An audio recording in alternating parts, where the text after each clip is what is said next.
Welcome back, everyone, to the Deep Dive. This time we're diving deep into Breaking the Habit of Being Yourself by Dr. Joe Dispenza. You guys sent in some pretty fascinating excerpts, and I'm really excited to unpack this idea of, like changing our lives by changing our minds, especially the quantum physics side of things. It's incredible how he takes these complex quantum physics concepts and kind of makes them applicable to everyday life. Yeah, Don't you think? totally agree. He doesn't just, throw out theories. He backs them up with like actual science and real-world examples, Yeah. which is what makes it so interesting. Yeah, definitely. So let's start with this idea of the quantum you. Okay. This point that atoms are way more energy than they are matter really kind of blew my mind. Yeah. If we're mostly energy, why are we so focused on the physical stuff? It really challenges our assumptions about Right. what reality actually is, right? It's like we're ignoring this massive energetic world that makes up most of who we are. Mm, And that brings us to the observer effect, right. which Dispenza says basically means that where we focus our attention is where we direct our energy, Yeah. which then influences the material world around us. It's true. I know you're familiar with the double slit experiment, but I think Yeah. it's such a good example of this idea. Yeah, it's a classic demonstration of how, our minds aren't just passively observing, but they're actively participating in shaping reality. So if our minds are that powerful, how do we actually use that power to create change? Well, Dispenza talks about this quantum field, Okay. this realm of infinite possibilities. Right. And he says that it responds to our thoughts and intentions. So we're choosing from a cosmic menu, but if we're always focused on what we can't have or what we don't want, Right. then that's what we end up with. Exactly. It's like, We're manifesting our own limitations. yeah, it's like we're constantly telling the universe, Yeah. this is what I don't want, this is what I'm afraid of. Yeah. And the universe is like, okay. Right. So to break free and create something new, we got to shift our focus. Exactly. Which leads us to what Dispenza calls the three main things that hold us back. Look, yeah. Our environment, our bodies, and even time itself. Yeah. He uses some amazing examples of people like Gandhi and Joan of Arc who Okay. achieved these seemingly impossible things just by holding on to their vision, Right. even when surrounded by challenges. They changed the world because they didn't let the world change them. Exactly. Makes you wonder what we could do if we had that kind of belief in ourselves. Right. But how do we overcome the pull of our environment, Mm. Our brains are wired to reflect our surroundings, Mm. which can keep us stuck in those familiar, often limiting patterns. It's true. Our environment shapes us in so many ways. Yeah. But Dispenza argues that we have the power to transcend those limitations, Okay. to think greater than our circumstances. Okay. He talks about this guy, Bill. Okay.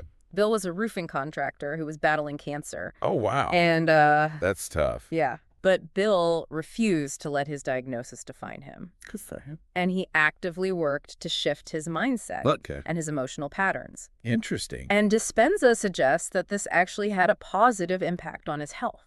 That's pretty amazing. So it sounds like it's not just about positive thinking. No. It's more about fundamentally changing your state of being. Yeah, it's about creating a new internal reality. Yeah. Which brings us to the next big challenge. Overcoming the body. Hmm. It's like even if we change our thoughts, our bodies often seem to have a mind of their own. Right. Especially when it comes to habits and addictions. Yeah. How do we break free from those physical patterns? How does Dispenza address that? He goes deep into epigenetics, Okay. which basically shows how our genes can be influenced by our thoughts and feelings. So not just our DNA. Not just DNA, right? Wow. He has this amazing example about What is it? diabetics altering 23 gene expressions Really? just by laughing for an hour. Wow. Just by laugh? Just by laughing. It makes you think about what other emotions like stress or love or, grief Yeah. are capable of. Exactly what power do our emotions actually have? Right. Do we just have to think happy thoughts all the time? He doesn't say it's quite that simple, Okay. but he does talk about breaking free from this chemical addiction Yeah. to negative emotions. Interesting. He uses this analogy of unmemorizing a feeling. Unmemorizing. Yeah, like hitting delete Okay. on an old program in our brains. Okay, that makes sense. Yeah. But how do we actually unmemorize a feeling? It's not like flipping a switch. Right. It takes time and effort. Okay. But he provides a roadmap for how to do it. Okay, so what's the first step? It starts with becoming aware of the thought patterns and the behaviors Okay. that trigger those negative emotions. Okay. Once we identify them, Yeah. we can start to consciously interrupt those patterns and Oh. choose a different response. So instead of reacting automatically, Right. we pause Yes. and choose a different path. Precise. Okay, I like that. He suggests things like meditation and mindfulness Yeah. to help us become more aware Okay. of those automatic reactions. And to create space for new, healthier patterns to emerge. Exactly. So it's like we're rewiring our brains, Yes. creating new neural pathways that support a more positive emotional state. That's a great way to put it. Okay, so we're not just victims of our emotions. Yeah. We can actually change them. We have the power to choose Wow. how we feel. Okay, I'm starting to see how this all connects. Yeah. But what about time? That one feels a bit more abstract to me. Yeah, time is a tricky one. How does Dispenza suggest we overcome time? Well, he explains that when we're constantly dwelling on the past Right. or worrying about the future, Which is like most of the time, right? it's so easy to get caught up in that linear timeline. Yeah. But he says we're missing out on the infinite possibilities that are available Okay. in the present moment. So to tap into those possibilities, Yeah. we need to become present. Exactly. Shift our focus from linear time to the eternal now. It's about accessing that timeless space. Easier said than done right, It takes practice. especially in our fast-paced world, where we're Mm. constantly bombarded with information. It's true. We're so used to being plugged in, Yeah. always on the go. How do we escape that constant pressure to be thinking about the past or the future? Well, Dispenza suggests practices like meditation and mindfulness Okay. to help us cultivate a deeper awareness of the present moment. So it's about training our minds to be here now, Exactly. to focus on what's happening in this very moment. He explains that when we can quiet the mind Yeah. and tune into the now, Mm. we step outside of linear time Okay. and connect to a realm where all potentials coexist. I love that idea. It's about tapping into the quantum field, Mm. where anything is possible. It reminds me of those times when I'm so absorbed in a creative project Yeah. that time seems to disappear. Exactly. Those are glimpses Yeah. of what's possible. It's like entering a flow state where anything feels possible. Precisely. And Dispenza is saying we can cultivate that state of presence Yes. more intentional. In practice. So we've got these three major challenges: Yeah. environment, body, and time. Right. And Dispenza suggests we can overcome them by shifting our focus, rewiring our brains, and becoming more present. It's a journey. That's a lot to unpack. I'm really curious to learn more about the specific techniques he recommends Yeah. Let's dive into those. for achieving these shifts. He offers a wealth of practical tools and exercises. It's like what? Things like meditation, visualization, even specific breathing techniques. Okay. And he doesn't just tell you to do them. He Mhm. actually explains the science behind them. Okay. How they impact our brainwaves, our nervous system, our gene expression. It's not just woo-woo stuff. It's grounded in science. Okay. I'm ready to dive in. Let's explore those techniques and see how we can apply them to our own lives. Let's do it. You know, one of the most interesting ideas in Dispenza's work is this concept of moving from a state of survival to a state of creation. Okay. He says that most of us, like, without even realizing it, are living in this constant state of stress, driven by, that primal need to survive. That makes sense. Yeah. I feel like we're always like on high alert, Right. scanning for danger, Right. trying to predict like every outcome. Exactly. It's exhausting. And Dispenza says this state of survival keeps us focused on what we lack. Oh, like we're always looking for what's missing. Yeah, whether it's money or security or validation. It's like our brains are wired to focus on what we don't have. Right. And it makes me think about how advertising plays on that feeling. Oh, yeah, totally. Like they're constantly telling us we need this product Yeah. or that experience to finally be happy. To be complete. Yeah, it's a brilliant marketing strategy. But it keeps us trapped in that cycle of wanting more. Right, we're never satisfied. So Dispenza contrasts this with living in a state of creation. Yes. What does that look like? It's about shifting our focus to possibility, trusting the universe, embracing the unknown. Okay, so it's about moving from a mindset of scarcity to a mindset of abundance. Exactly. But how do we make that shift when our brains are so used to operating in survival mode? It takes conscious effort and practice. Okay. Dispenza suggests things like meditation and gratitude exercises Right. to rewire our brains and cultivate a greater sense of trust and abundance. So we can actually retrain our brains to focus on what we do have. Yes, and to appreciate the good things in our lives. I'm sensing a theme here. What's that? It seems like a lot of Dispenza's work is about becoming aware of those unconscious patterns. Right, those automatic programs that are running in the background. It's like we have to become the programmer of our own minds. Yes, instead of just the user. I like that analogy. And Dispenza gives us some powerful tools for reprogramming. Like what? He uses this analogy of two hands separated by a gap. One hand represents how we appear to the world.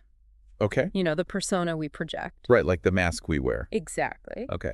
And the other hand represents who we really are. Our authentic selves. Yes. I love that visual. It shows that disconnect we often feel. Yeah, between our inner world and our outer world. Right, and he argues that maintaining this gap, trying to be someone we're not, Yeah. takes a huge amount of energy. It's exhausting just thinking about it. But imagine what would happen if we released those walls. Close the gap. Yes, and walked into a new room, so to speak. What does that look like? Dispenza suggests that by letting go of that facade and embracing our authentic selves, we free up a ton of energy. It's like taking off a heavy backpack you didn't even know you're carrying. Exactly. It reminds me of that story about Pamela, Oh, yeah. the woman Dispenza writes about, who was struggling financially. Right.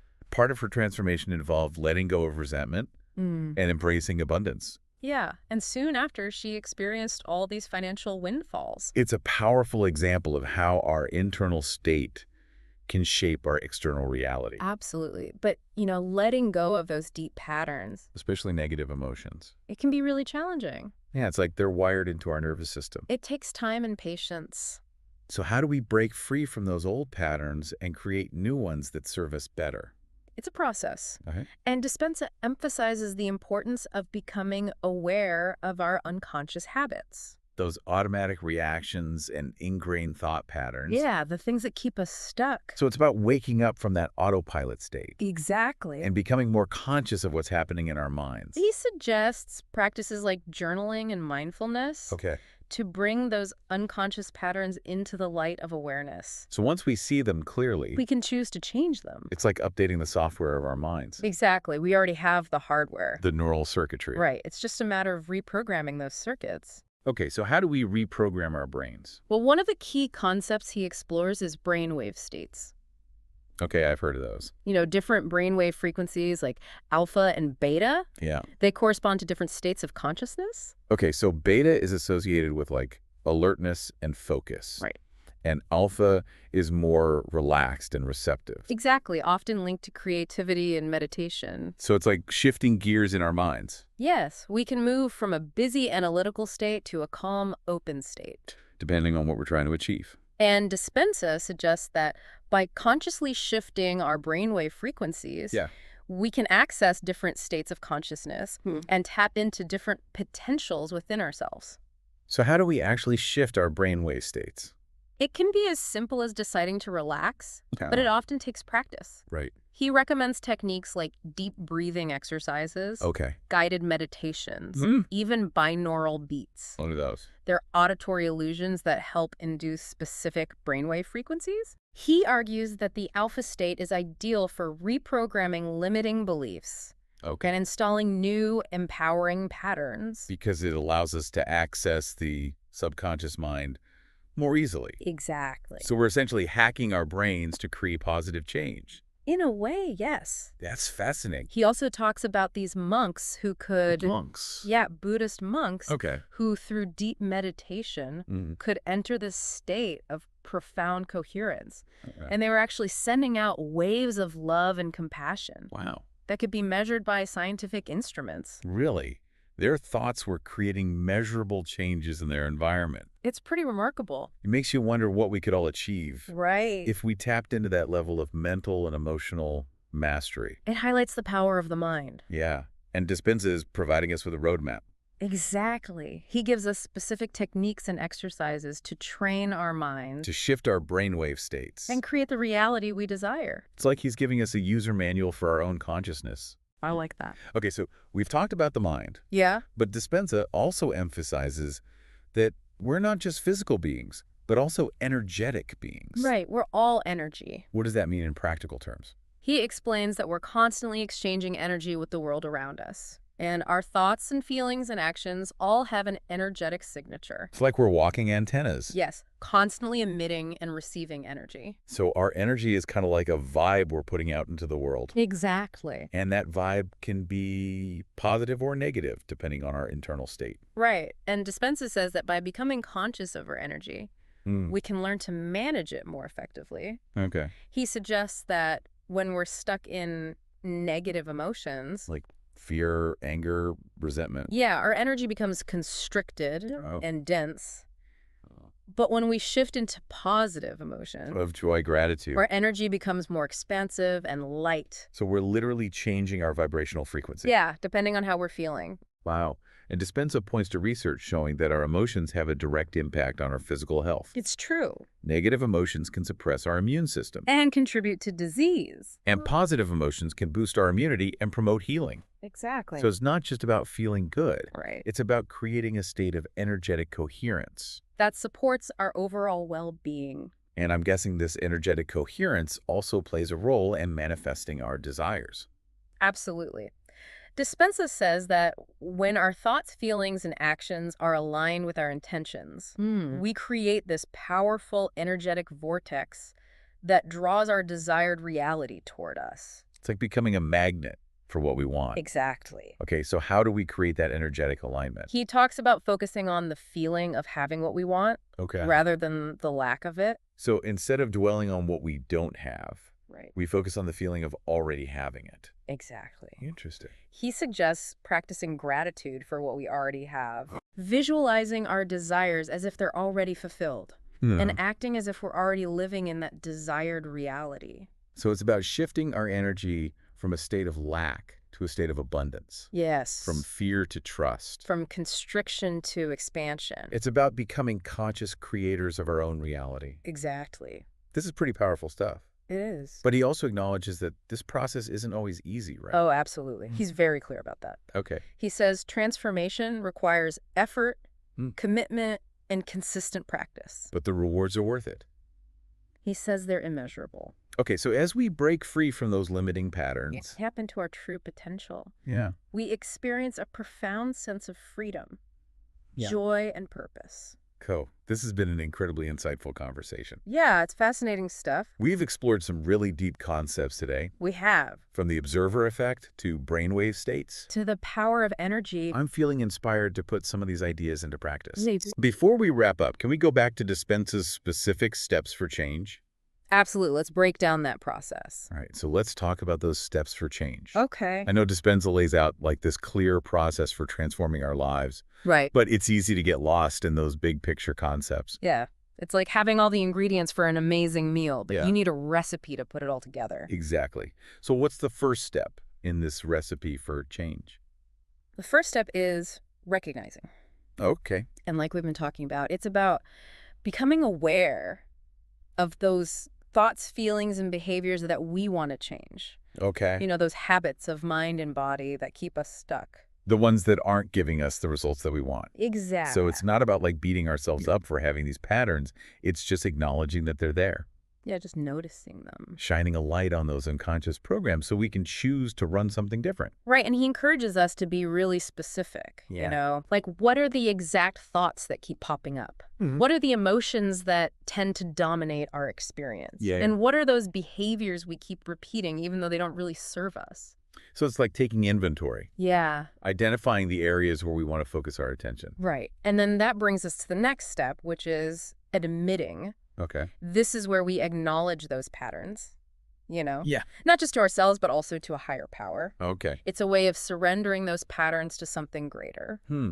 It's like confession, but without the guilt trip. Right, more like a conscious decision to release those patterns and make space for something new. Exactly. Okay, so we've recognized the patterns. We've admitted them. Yeah. What's next? Next comes declaring. Okay. This is where we state, you know, with conviction, our intention to change. Okay. It's like making a vow, a promise to ourselves and to the universe that we're ready to create a new reality. I love that it's making it real, putting Yeah. it out there. Dispenza emphasizes being specific about what we want. Okay. It's not enough to just say, I want to be happy. Right. You need to paint a picture Okay. of that desired reality. So we've recognized, admitted, declared What's next? Now we move into surrendering. Yep. This step involves letting go of those old patterns, Okay. trusting the universe to support our transformation. It's like we're putting all this effort into changing, Yeah. and then we have to surrender control. That's the paradox. Yeah. He says when we try to force things, when we white-knuckle our way through it, Yeah. we actually create resistance. So we're fighting against the current. Yeah, it's like swimming upstream. So surrendering is about letting go of the oars and just trusting. Right. Trusting that we'll be guided to where we need to be. That's a tough one for a lot of people. It is. But it also sounds incredibly liberating. It is. It opens us up to possibilities we can't even imagine. Okay, so we've surrendered. We're going with the flow. Yeah. What happens next? This is where the fun begins. Okay. This is creating. Okay. This is where we use our imagination to envision our ideal self. The person we want to become. The life we want to live. Exactly. It's like we're designing our dream life. And Dispenza says to get really specific. Be detailed. What does our perfect day look like? How do we feel? Who are we with? What are we doing? Engage all the senses, make it as real as possible. It's like creating a multi-sensory movie in our minds. Yes, and by experiencing that vision, we're sending a powerful message to our subconscious. Okay, so we've created this vision. Yeah. What's the next step? Next comes rehearsing. Okay. This is where we mentally and emotionally practice being that new self, acting in accordance with that desired reality. So it's not just visualizing. It's about practicing how we want to be. In different situations. Right.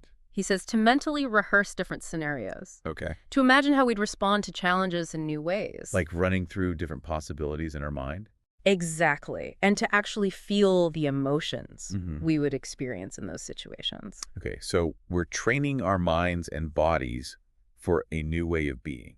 And like any training, Yeah. it takes effort and repetition. So we're building those neural pathways. Making them stronger. Okay, so we've recognized our patterns, admitted them, declared our intention to change, surrendered to a higher power, created a vision, and rehearsed our new way of being. We're almost there. What's the final step? The final step is demonstrating. Okay. This is about taking all that inner work Yeah. and putting it into practice in the real world. Aligning our actions with our intentions. Yes. Embodying our new way of being in every area of our lives. He says this step is crucial for solidifying those new patterns. Okay. By acting in accordance with our intentions, we're sending a powerful message To the universe. to our subconscious, to our bodies, Okay. that we're serious about change. So we're showing up as the person we want to be. Yes. Yeah. Walking the talk. Taking action in alignment with our desires. And as we continue to demonstrate, we start to see those changes reflected in our external world. Okay. We attract new opportunities, new relationships And new experiences. that align with our transformed selves. This has been such an amazing deep dive into Dispenza's work. It really is. We've covered so much. From the quantum you Yeah, to the power of our minds. to the 7 steps for creating lasting change. I feel inspired to put these principles into practice. Me too. It's empowering stuff. Thank you so much for guiding us through this material. It's been my pleasure. It's given me a lot to think about. And to everyone listening, Yeah. we encourage you to explore Dispenza's book and continue on your own journey of transformation. You have the power to create the life you desire. It all starts with a decision. Thanks for joining us for another deep dive. Until next time. Keep exploring, keep questioning. And keep creating the reality you desire.